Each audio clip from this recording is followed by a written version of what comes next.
안녕하세요. 어머님과의 갈등으로 고통받고 있는 30대 여성입니다. 남편하고는 아무 문제 없이 잘 지내고 있었는데 시어머니의 억지 때문에 죄 없는 남편까지 꼴도 보기 싫으네요. 아니, 하긴 남편이 중간에서 얼마나 제 역할을 못했으면 어머님이 저한테 그런 요구를 하실 생각을 다 하셨겠어요.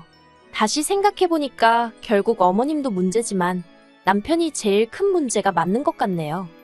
일단 저에 대해서 먼저 이야기를 좀 하자면 저는 대학교를 졸업하자마자 공무원 시험을 봤어요. 지금이야 공무원이란 직업이 인기가 시들해졌지만 그때는 그래도 정년까지 보장되고 장점이 많은 일자리로 여겨졌거든요. 그래서 저는 1년여간의 수험 생활 끝에 7급 공무원에 합격하였고 이후로 지금의 직장으로 이직하기 전까지 오로지 일만 하며 시간을 보냈습니다. 하지만 다른 동료들에 비해 제가 어리다 보니 솔직히 버티기가 쉽지 않았습니다. 다른 기관들은 어땠는지 그리고 지금은 또 어떻게 달라졌는지 모르겠지만 제가 다니던 곳은 텃세도 심했거든요. 제가 9급부터 차근차근 올라온 게 아니라 한 번에 7급에 합격해서 발령을 받아왔다는 사실 하나만으로 저를 미워하는 분들도 계셨습니다. 자격지심아니냐 공주병 아니냐 하실 수도 있지만 사내 정치질을 겪어보지 않은 사람은 절대로 그때 제가 느낀 비참함을 이해하지 못할 거예요. 아무튼 저는 결국 6년 동안 마음의 상처만 입은 것이 아니라 스트레스로 인해 탈모까지 겪게 되었고 더는 못 버티겠더라고요. 그래서 아는 선배의 소개로 지금의 직장으로 이직을 하게 되었습니다. 솔직히 공무원직이 박봉이긴 했어도 여러 가지 장점이 많은 일자리였기에 그 자리를 제 발로 걷어차고 나온다는 사실이 인정하기 쉽지 않았어요. 하지만 저부터 살고 봐야겠다 싶어서 아쉬워하는 친정부모님께도 죄송한 마음이 컸지만 나름 특단의 결정을 내렸네요. 그리고 이직한 회사에서 지금의 남편을 만나게 되었습니다. 정확히 말하자면 남편과 제가 같은 회사를 다닌 것은 아니고 남편은 제가 이직한 회사의 거래처 직원이었어요. 처음에는 일적으로 엮였고 워낙 이전 직장에서 사람들한테 크게 대었던지라 솔직히 저는 사적인 이야기는 조금도 나눌 생각이 없었거든요. 그런데 남편은 처음부터 제가 여자로 보였다면서 이리저리 열심히 들이대더라고요. 그렇게 한 1년을 밀당 아닌 밀당을 하다가 결국 죽은 사람 소원도 들어준다는데 산 사람 소원 한번 들어주자는 마음으로 데이트를 하게 되었습니다. 그리고 그 데이트를 계기로 저희는 급속도로 가까워져 연애를 시작했고요. 1년도 되지 않는 짧은 만남 끝에 바로 결혼까지 약속하게 되었지요. 하지만 이제 와서 말이지만 제가 결혼을 결심한 건 시부모님이 정말 좋은 분들이라고 생각했기 때문이에요. 솔직히 남편 하나만 놓고 말하자면 저도 좋아서 한 연애였지만 조건이 좋은 건 아니었거든요. 특히나 경제력만 두고 보자면 솔직히 저보다 조금 못한 상황이었어요. 물론 결혼을 결정하는 데 있어서 경제력이 전부는 아니겠지만 경제력을 제외한 다른 부분은 정말 거의 비슷비슷했기 때문에 하는 말입니다. 하지만 제가 어디다 대고 제 남편이 돈을 잘 버네 못 버네 그런 소리를 하겠어요? 솔직히 해봤자 제 입으로 제 남편이 저보다 못났다고 하는 것밖에 안 되는데 그러면 제 얼굴에 침 뱉기나 다름없잖아요. 그래서 주변 지인들은 물론이고 친정부모님께도 솔직히 남편에 대해서 조금 부풀려 말하기도 했습니다. 그리고 그렇게까지 하면서도 결혼을 결심한 거 처음에 말한 대로 시부모님들의 영향이 컸어요. 처음 시댁에 결혼 허락도 받고 인사도 드릴 겸 갔었는데 그때 시부모님이 보여주신 태도는 정말 인상적이었습니다. 사실 주변 지인들로부터 시집살이나 고부 갈등에 대해서 무시무시한 이야기를 워낙에 많이 들었던지라 기대는커녕 걱정이 태산 같았거든요. 그런데 그런 제 걱정은 기우에 불과했습니다. 시댁 현관을 들어서는 순간부터 어머님이 어찌나 저를 반겨주시던지 오히려 몸둘 바를 모르겠더라고요. 그리고 저를 보는 내내 시부모님의 얼굴에선 미소가 끊이질 않았습니다. 어머님이 말씀하시기를 당신은 늘 딸 같은 며느리를 보고 싶었는데 첫째랑은 그게 잘 안 되어서 참으로 섭섭하셨다는 거예요. 하지만 생글생글 웃는 저를 보고 있으니 저랑은 잘 지낼 수 있을 것 같다 하시면서 너무너무 기쁘다고 제 손을 꼭 잡아주셨지요. 그리고는 이 집에서 너는 손가락 하나도 까딱하지 말라고 하시는 게 아니겠어요? 그래서 제가 정말 좋은 어른들을 가족으로 맞이하게 되었다는 생각에 감사한 마음이 절로 들었고 앞으로 살면서 제가 정말 잘해야겠다는 다짐까지 했답니다. 시댁의 형편은 좋지 않았고 남편과 제가 한참 결혼 준비를 하던 와중에 아주버님의 이혼 소송이 마무리되었어요. 아주버님이 양육권을 가져오는 대신 위자료를 주게 된 상황이었는데 남편 말로는 그 위자료를 어머님이 내주시게 되었다더군요. 그때만 해도 그게 무슨 의미인지 이해하지 못했습니다. 단순하게 아주버님이 경제력이 없으신가, 당장 형편이 어려우신가 그래서 어머님이 빌려주시나 그 정도로만 생각한 제가 멍청했지요. 아무튼 그래서 어머님 아버님이 당장 저희 결혼에 보태줄 돈이 없다고 말씀하시더라고요. 대신 저희가 살다가 어려운 순간이 오면 그때는 잊지 않고 도와주시겠다고요. 그래서 알겠다 했습니다. 솔직히 저도 사람인데 전혀 기대가 없던 건 아니었거든요. 그렇다 보니 아무런 지원도 없을 거란 말에 실망을 하긴 했어요. 하지만 말씀이라도 언젠가 저희가 요청하면 그땐 꼭 해주시겠다 하셨으니 마음만이라도 감사하게 받자 생각하고 신경 쓰지 않으려고 했습니다. 그리고 다행히 친정어머니가 노후 대비로 가지고 계시던 오피스텔을 일단 저희가 집을 살 때까진 들어와서 살 수 있게 내주셨거든요. 오피스텔이긴 해도 방이 2개라서 둘이 사는데 어려움은 전혀 없어 보였고요. 그래서 감사한 마음으로 거기서 신혼살림을 시작했지요. 하지만 사람이 어떻게 그렇게 순식간에 달라질 수가 있는 건지 지인들이 말해준 여러 가지 시집살이가 제가 신혼여행을 다녀온 직후부터 하나씩 시작되더라고요. 그렇지만 저 괜찮았습니다. 그거 하나하나 여기다 적지도 못해요. 그랬다간 석 달하고도 열흘은 밤을 새워야 할 테니까요. 아무튼 어머님 아버님 편찮다고 하실 때마다 죽 써서 매일같이 찾아뵙고 심부름하고 알고 보니 병명도 없는 꾀병에 가까웠지만요. 그리고 이틀에 한 번씩 용건이 있건 없건 안부 전화드리고 어머님 아버님 생신상 차려드리고 이런 건 며느리라면 응당해야 하는 도리라고 생각했고 처음부터 어머님 아버님께는 잘하겠단 마음으로 결혼을 했기에 제 예상보다 더 고되고 더 어려웠어도 불만 같은 건 갖지 않으려고 했어요. 오히려 제 자신을 탓하는 날도 있었고요. 그런데 작년 12월 어머님 아버님 며느리 되고 처음 맞는 제 생일이었거든요.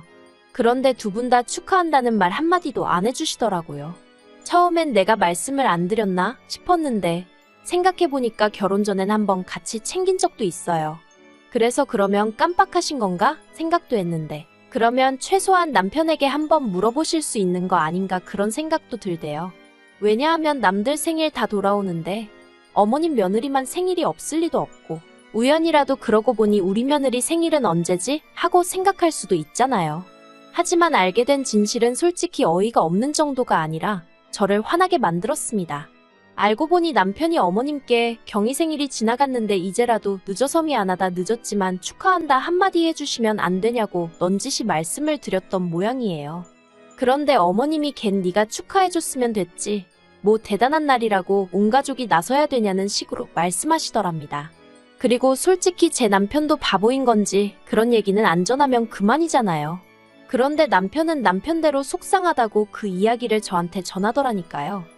아무튼 그러다 지난 3월 어머님하고 통화 중이었는데 갑자기 어머님이 맞다 하시더니 저더러 이달에 당신 큰아들 그러니까 아주버님 생일인 거 기억하지? 그러시더라고요. 그래서 네 알아요 했더니 당신이 미역 사서 택배로 보낼 테니 저더러 집에 불러서 좀 끓여주랍니다. 생각지도 못한 상황에 황당해서 제가요 하고는 되물었습니다. 사실 말이 나왔으니 말인데 결혼하고 한동안은 어머님이 뭐든 말씀하시면 되묻고 그러지 않고 제가 할 수 있으면 웬만하면 다 해드렸어요. 잘해드리고 싶었고 예쁨 받고 싶었으니까요. 그런데 제 생일 때 어머님이 하신 말씀을 전해 듣고는 솔직히 저도 사람이라 실망이 이만저만이 아니었거든요. 그리고 그 덕에 정신을 차렸다고 해야 할지 그래서 그때 이후로는 저도 말이 안 된다 너무 심하다 싶을 때면 제가요 하고 되묻기 시작했어요. 아무튼 제 반응에 어머님도 좀 기분이 나쁘셨는지 왜 안 되겠니? 못하겠어? 하곤 되물으시더라고요. 그래서 못하죠. 저 출근도 해야 하고 요새 주말엔 너무 피곤해서요. 그리고 아주버님 생일상을 왜 제가 차려요? 어머님이 차려주시면 안 돼요 하고 덧붙였습니다. 그랬더니 어머님도 혀만 차시더니 일단 알았다 하고는 먼저 전화를 딱 끊어버리시더라고요. 솔직히 며느리란 입장 때문에 그런 어머님의 반응이 마음에 걸렸고 찝찝했지만 그렇다고 다시 어머님 기분 풀어드리자고 눈치 보기도 싫고 그래서 모른 채 하고 있었습니다. 그런데 어머님이 또 한 번 선을 넘으셨습니다. 지난 어버이날에 남편과 함께 시댁을 찾았거든요. 그런데 어머님이 5월에 아주버님 아들 그러니까 시조카 생일이 있다면서 저더러 그의 생일은 어떻게 할 거냐고 물어보시더라고요. 저는 선물을 뭘 할 거냐고 물어보시는 건가 해서 책가방이나 운동화 사주려고요 하고 대답을 했습니다. 그랬더니 어머님이 그건 기본이고 생일상은 어떻게 할 거냐 하고 물으시는 거예요. 솔직히 그때 제 속마음은 생일상 타령을 또 하시는 건가 싶어서 어이가 없었습니다. 하지만 차마 그렇게 말은 못하니 생일상을 뭘 어떻게 해요 하고 되물었지요. 그랬더니 너는 말귀를 못 알아듣는 거니 아니면 알아들으면서 모른 척하는 거니 하시더니 처음엔 싹싹하니 수더분한 줄 알았는데 볼수록 아주 미운 짓만 골라 한다면서 저더러 생일상을 차려주래요. 그래서 지난번과 마찬가지로 직장을 핑계삼아 못한다고 했지요. 그랬더니 어머님이 저더러 너는 툭하면 직장 핑계라면서 직장 다니는 걸로 유세 부릴 거면 때려치고 이 집안에 식구로 들어왔으면 식구된 도리를 하라나요. 솔직히 어머님이 차라리 부탁을 하셨으면 제가 마음을 좋게 먹고 그래 한번 챙겨주자 했을지도 몰라요.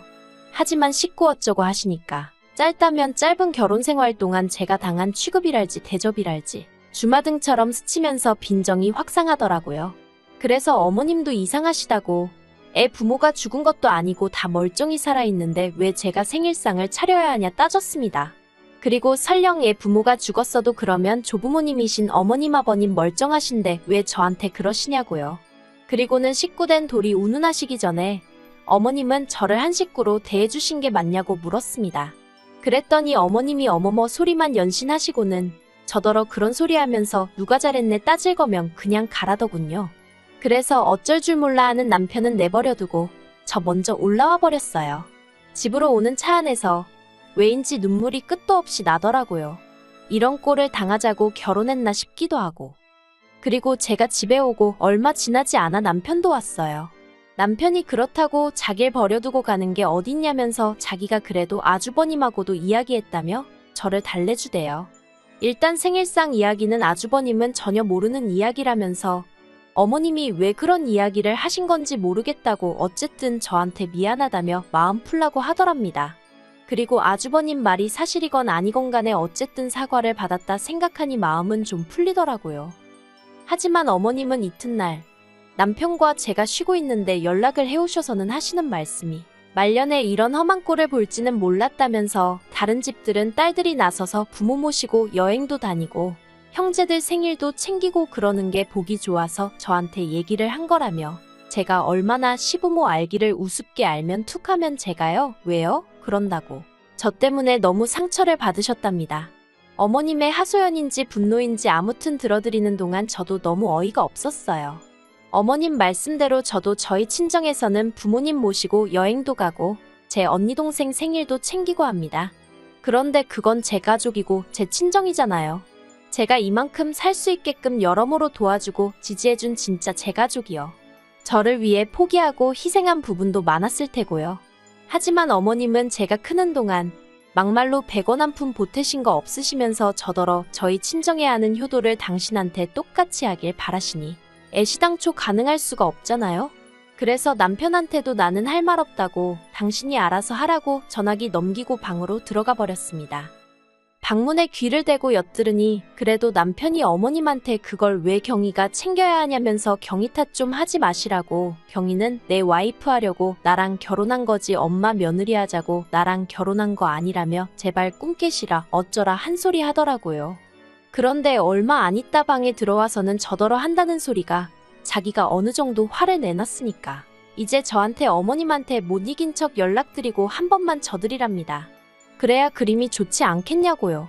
그런데 그 소리를 들으니까 솔직히 남편이 어머님한테 화낼 때만 하더라도 그래 남편이 저렇게 나를 위해 나서줬으니까 어머님이 나한테 하신 막말은 없던 일처럼 마음에 담아두지 말아야겠다 생각하던 찰나였거든요. 그런데 남편의 이중적인 모습에 눈물이 왈칵 나면서 제가 져드리긴 뭘 져드려야 하냐고 소리를 질렀어요. 그리고는 할 도리 다 하고 살았는데 초장부터 나한테 돌아오는 게 이런 것 뿐이니 앞으로 당신이랑 살아봤자 뻔할 뻔짜라고 이럴 바엔 지금이라도 헤어지자고 악을 썼네요. 그랬더니 남편이 그런 뜻이 아니었다며 금세 제 앞에서 싹싹 빌면서 어머님한테는 사과 안 해도 된다 화내지 말라며 저를 말리더라고요. 그래서 일단은 그날 이후로 서로 약속한 건 아니지만 어머님은 물론이고 시댁에 관한 이야기는 한마디도 안 하고 지내고 있어요. 그런데 언제까지 이렇게 지낼 수 있을지. 당장 다음 달엔 또 아버님 생신이거든요. 저야 당연히 모른 척하고 싶고 안 챙기고 싶은데 그랬다가 남편 가슴에 말은 안 해도 괜히 한처럼 맺히진 않을지 걱정도 되고 그렇네요. 회사야 그만두고 이직해버리면 그만이었는데 그래도 이렇게 법적으로 사회적으로 가족으로 묶여버리니까 여러 가지로 어렵고 힘이 듭니다. 그래도 일단은 남편이 바짝 엎드려서 제 눈치를 살피고 있으니 본인도 아버님 생신인 건 알고 있을 테니 남편이 어떻게 할지 지켜봐야겠어요.